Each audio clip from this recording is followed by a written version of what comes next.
नमस्कार दोस्तों, कैसे हैं आप लोग? तो आज मैं फिर से आपके सामने 3 कंपनी के बारे में चर्चा करूँगा। इस तीनों कंपनी के ऊपर बहुत गुड अपडेट है और मैं आज ऐसे कुछ टेक्निकली चार्ट पैटर्न्स के बारे में आज चर्चा करूँगा, जो आपको बहुत हेल्प करेगा फ्यूचर में ये सारे कंपनीज़ के बारे में ज़्यादा से ज़्यादा जानकारी पाने में। तो चलो अभी देख लेते हैं कौन-सा कंपनी है। सबसे पहले मैं बात करूँगा टाटा पावर के बारे में। देखिए टाटा पावर्स के ऊपर जो अपडेट है वो मैं आपको शेयर करूँगा क्योंकि पिछले दिनों में जितने सारे पावर सेक्टर है, उसमें एक ज़्यादा से ज़्यादा बूस्ट देखने को मिला था। अभी इतना ज़्यादा बूस्ट क्यों देखने को मिला, उसके पीछे रीज़न समझ लेते हैं। सबसे पहले देखिए टाटा पावर के ऊपर एक गुड अपडेट है। वो अपडेट क्या है आप देख सकते हैं। अ, सुपर जो सिम्युलेटर लिमिटेड है, सॉरी माफ़ी चाहता हूँ, सुपर स्मेल्टर लिमिटेड जो है एंड टाटा पावर रिन्यूएबल जो है कंपनी, दोनों एक साथ क्या किया है पार्टनरशिप किया है। और वो भी किसके किसके ऊपर 100% ग्रीन पावर के ऊपर, मतलब 100% ग्रीन प्रोजेक्ट के ऊपर। ऑब्वियसली एक बिग डील किया है वो भी 100% का। तो एक ऑब्वियसली गुड पॉइंट्स है क्योंकि टाटा जो रिन्यूएबल एनर्जी है वो टाटा पावर के ही एक सब्सिडरीज कंपनी है।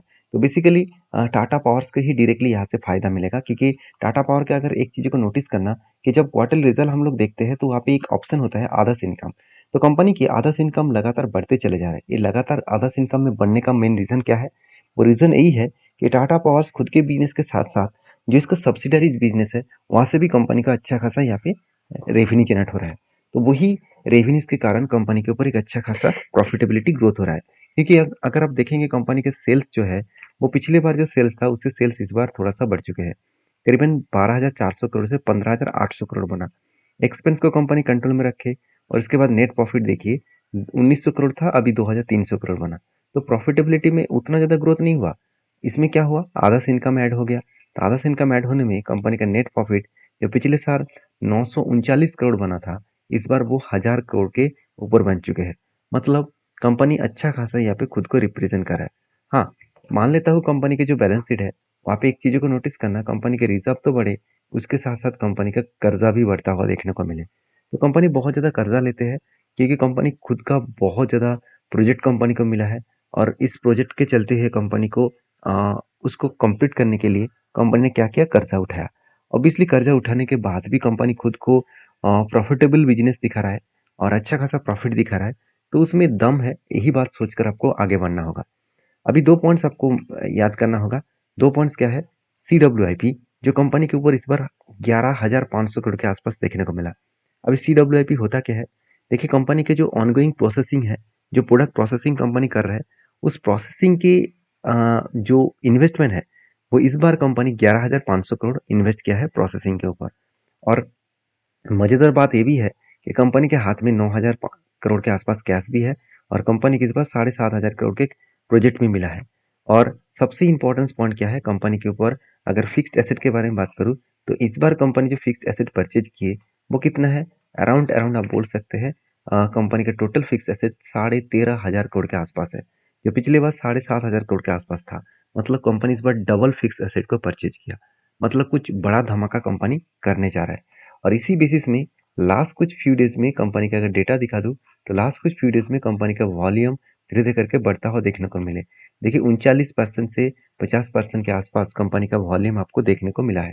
तो मतलब कंपनी अच्छा खासा यहाँ पे इन्वेस्टमेंट कर रहे हैं।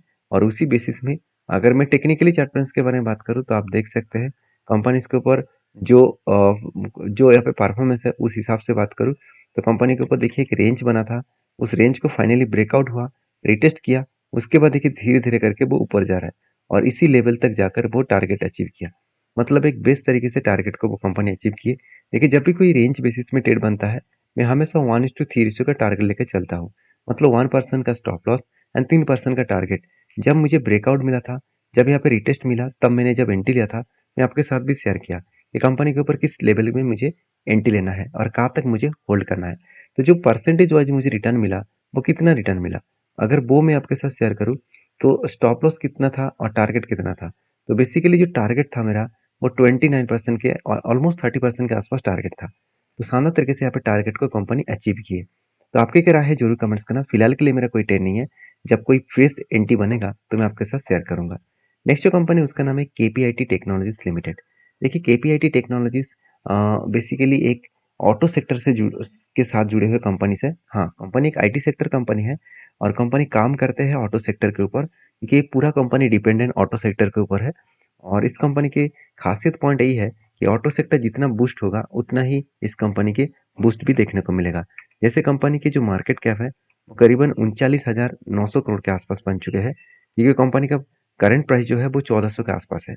मतलब कंपनी के प्राइस में थोड़ा सा करेक्शन आया, क्योंकि कंपनी का प्राइस 17,000 के ऊपर 1700 के ऊपर चल रहा था, आज वो 1450 के आसपास चल रहा है। कंपनी के वैल्यूएशन को ऐसे बात करूँ तो कंपनी के वैल्यूएशन थोड़ा सा हाई हो चुके हैं। इंडस्ट्रीज पी रेशियो से कंपनी का पी रेशियो ज़्यादा है। कितना ज़्यादा है मैं आपको एक बार आपको दिखा दूँ। कंपनी के पी रेशियो के बारे में बात करूँ तो कंपनी का 5 साल के एवरेज पी रेशियो निकल कर है 52, और कंपनी का करंट पी रेशियो कितना है 70 के आसपास। मतलब कंपनी का वैल्यूएशन थोड़ा सा हाई है। अब इस हाई जब मतलब कम होंगे, मतलब जब पी रेशियो फिर से रिजनेबल प्राइस में आएंगे आएंगे तब इस कंपनी के ऊपर फिर से एक जर्नी देखने को मिल सकता है।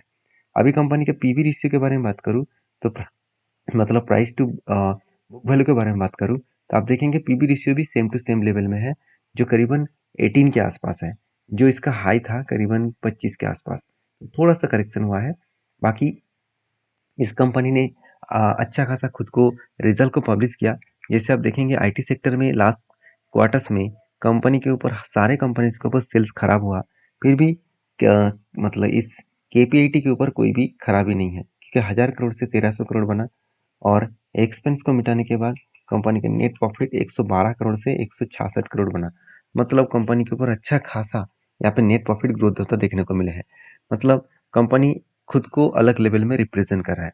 तो जो रिप्रेजेंट यहाँ पे देखने को मिला है, इस बेसिस में 2 पॉइंट्स मैं आपके साथ और भी एडिंग करूँगा। पहली बात, कंपनी के रिज़र्व तो बढ़े, कंपनी का कर्ज़ा भी बढ़ा। देखिए कर्ज़ा जो बढ़ा आपको देख कर लग रहा हो कि बहुत ज़्यादा कर्ज़ा है, बिल्कुल नहीं है। कंपनी का कर्ज़ा सिर्फ 0.15% के आसपास है, ना के बराबर आप बोल सकते हैं। और सबसे मुझे बेस्ट पॉइंट लगा, कंपनी जो कर्ज़ा लिया तो वो उस कर्ज़े को वो ईज़िली मिटा सकते हैं, क्योंकि हाथ में साढ़े 700 करोड़ से भी ज़्यादा कैश है, और कंपनी कर्ज़ा लिया 329 करोड़ के आसपास। मतलब उस कर्ज़े को वो ईज़िली मिटा सकते हैं। तो मुझे लगता है जो सिचुएशन अभी बना है जो सिचुएशन अभी बना है वो सिचुएशन के बेसिस में बात करूँ तो कंपनी के ऊपर बेस्ट तरीके से एक ग्रोथ कंपनी के ऊपर देखने को मिल सकता है। बाकी केपीआईटी के ऊपर मैं सबसे पहले एक गुड अपडेट मैं आपके साथ शेयर करूंगा। कंपनी के ऊपर लास्ट कुछ फ्यू डेज में कंपनी का जो होल्डिंग 30% के आसपास हो गया था, 40% के आसपास हो गया था, अभी वो बाइंग का होल्डिंग, मतलब डिलीवरी जो होल्डिंग है उसके बारे में बात करूँ तो 50% के ऊपर जा चुके हैं। मतलब यहाँ पे जंप इन डिलीवरी, मतलब क्वांटिटी कुछ ज़्यादा एडिंग किया जा रहा है, और वो भी इन्वेस्टर के माध्यम से। तो मुझे लगता है यही कारण की वजह से शेयर में यहाँ पे एक पॉजिटिव जर्नी देखने को मिल सकता है। तो देखिए कंपनी एक रेंज क्रिएट किया, और इसी रेंज के बेसिस में बात करूँ तो कंपनी जब इस रेंज को ब्रेकआउट करेगा तो एक बड़ा एंट्री मिल सकता है। तो इसके लिए मैं इंतजार कर रहा हूँ, क्योंकि लंबा जर्नी करने के बाद, बहुत लंबा जर्नी करने के बाद कंपनी थोड़ा सा एक जगह पे रुका है। क्योंकि कभी कभी होता क्या है आप देख सकते हैं, पहले भी इस तरीके से जर्नी हुआ था। यहाँ पे कंपनी होल्ड किया, ब्रेकआउट करने के बाद फिर से होल्ड किया, फिर से ब्रेकआउट करने के बाद फिर से होल्ड कर रहा है। तो यही सिचुएशन बनता हुआ देखने को मिलेगा बार बार। जो कंपनी इस तरीके से परफॉर्मेंस कर रहा है उस कंपनी को बेस्ट माना जाता है। जो कंपनी सिर्फ भागे ही जा रहा है, होल्ड नहीं कर रहा है, तो वो कभी ना कभी गिर सकता है। तो नेक्स्ट जो कंपनी है उसके बारे में बात करूँ उससे पहले मैं रिक्वेस्ट करूंगा, चैनल को सब्सक्राइब नहीं किया तो जरूर कर लीजिएगा, और वीडियो अच्छा लग रहा है तो प्लीज़ एक लाइक कर दीजिएगा। नेक्स्ट जो कंपनी उसका नाम है ट्रेंट लिमिटेड। तो ट्रेंट एक ऐसे कंपनी है जिसके ऊपर आपको एक चीज़ को नोटिस करना होगा। ट्रेंट के ऊपर जो बिजनेस है वो थोड़ा सा अभी प्रेशराइज होता हुआ देखने को मिल सकता है, क्योंकि इसका अगर कंपटीटर के हिसाब से बात करूँ तो आदित्य बिरला जो फैशन लिमिटेड है, तो वो एक इस रिटेल सेगमेंट के ऊपर एंट्री होने वाला है। और ट्रेंड जिस तरीके से प्रोडक्ट को बेच रहे हैं उसी तरीके से प्रोडक्ट आदित्य बिरला ग्रुप भी बेचने वाला है। तो जहाँ पे ट्रेंड के ऊपर थोड़ा सा दिक्कत आ सकता है, फिर भी जो लोग सोच रहे हैं कि ट्रेंड इसके लिए खत्म हो सकते हैं, बर्बाद हो सकते हैं, उसके लिए बता दूं आपको, मतलब ये सोचना बहुत गलत हो सकता है, क्योंकि ट्रेंड कोई छोटा मोटा कंपनी है। अगर ट्रेंड के मैं कैश फ्लो के बारे में बात करूँ, आप देखेंगे इस बार कंपनी का कैश फ्लो कितना देखने को मिला, 1300 करोड़ के आसपास। और कंपनी का प्रॉफिट एंड लॉस कितना हुआ, करीबन 1400 करोड़ के आसपास। मतलब कंपनी बेस्ट तरीके से खुद के प्रॉफिट एंड कैश फ्लो को मेंटेन कर रहा है। तो जो कंपनी इतनी शानदार तरीके से खुद को रिप्रेजेंट कर रहा है, तो क्या उस कंपनी को बेकार कहना ठीक होगा? मेरे हिसाब से बिल्कुल नहीं। कंपनी मेरे हिसाब से बेस्ट परफॉर्मेंस कर रहा है, क्योंकि इसका सेल्स का ग्रोथ हर साल बढ़ते चले जा रहा है। मुझे यही देखकर मैं हैरान हो चुका हूँ कि कंपनी किस लेवल तक, किस हद तक इस मैनेजमेंट ने इस कंपनी को रिप्रेजेंट किया। क्योंकि लास्ट ईयर में, करंट ईयर में कंपनी सेल्स ग्रोथ को तो 50% ग्रोथ किया, प्रॉफिट ग्रोथ को 200% का ग्रोथ किया, 200%। और इसीलिए कंपनी धमाका रिटर्न भी दिया, ऑलमोस्ट 200% के आसपास। तो यही होते हैं पावर। अगर आपने सही टाइम में सही कंपनी को चूज किया तो अच्छा खासा धमाका परफॉर्मेंस आपको देखने को मिलेगा। तो मुझे एक दोस्त ने कमेंट्स किया था बहुत पहले से ही। उन्होंने क्या किया, कुछ इस तरीके से हाई लेवल में उन्होंने बाय किया था, और मुझे ये भी कमेंट्स किया गया कि सर अभी मैं क्या करूं। तो देखिए, मैं किसी को बाय सेल करने के बाद मैं किसी को सलाह नहीं देता हूं कि आप होल्ड करो, एग्जिट कर लो। ऐसे आप, ये सब कुछ आपके ऊपर होना चाहिए। हाँ, मेरे क्या व्यू है वो मैं आपके साथ शेयर कर सकता हूँ। जब मैंने यहाँ पे एक रेंज बना था, तब ब्रेकआउट होने के बाद मैंने क्या किया, यहाँ पे टेल लिया। और मेरा जो टारगेट है वो एक लंबा टारगेट में लेकर चला हूँ, 1 to 3 का। ऑलमोस्ट मेरा स्टॉप लॉस है करीबन 10% के आसपास, और मेरा टारगेट है 30% के आसपास। तो इस तरीके से 1 to 3 का टारगेट लेकर मैं चल रहा हूँ। अभी जो टारगेट निकल कर आ रहा है वो बहुत हाई है, करीबन देखा जाए तो 5400 लेवल के आसपास। जो मैं 5400, देखा जाए तो 60 के एक बार मैं मार्किंग कर लेता हूँ, 5450 के आसपास। तो मुझे लगता है इस टारगेट तक मुझे होल्ड करना पड़ेगा, इंतजार करना पड़ेगा। तो बाकी आपके क्या राय है, जरूर कमेंट्स करके बताना। नेक्स्ट जो कंपनी, उसका नाम है पीपीबी इंफ्रा लिमिटेड। तो फाइनली इस कंपनी के ऊपर जल्द से जल्द आपको स्प्लिट का अनाउंसमेंट मिलने वाला है, क्योंकि कंपनी का फेस वैल्यू 10 रुपये है। और कंपनी का मैनेजमेंट यही बता रहा है कि कंपनी के ऊपर एक शानदार धमाका परफॉर्मेंस देखने को मिला है। इसी बेसिस में वो जल्द से जल्द स्प्लिट का अनाउंसमेंट करने जा रहा है। अभी एक के बदले 5 शेयर मिलेगा कि एक के बदले 10 मिलेगा, वो अभी बाद में ही पता चलेगा। तो उसके लिए आपको इंतजार करना होगा। तो मिलते हैं नेक्स्ट वीडियो में, तब तक के लिए धन्यवाद।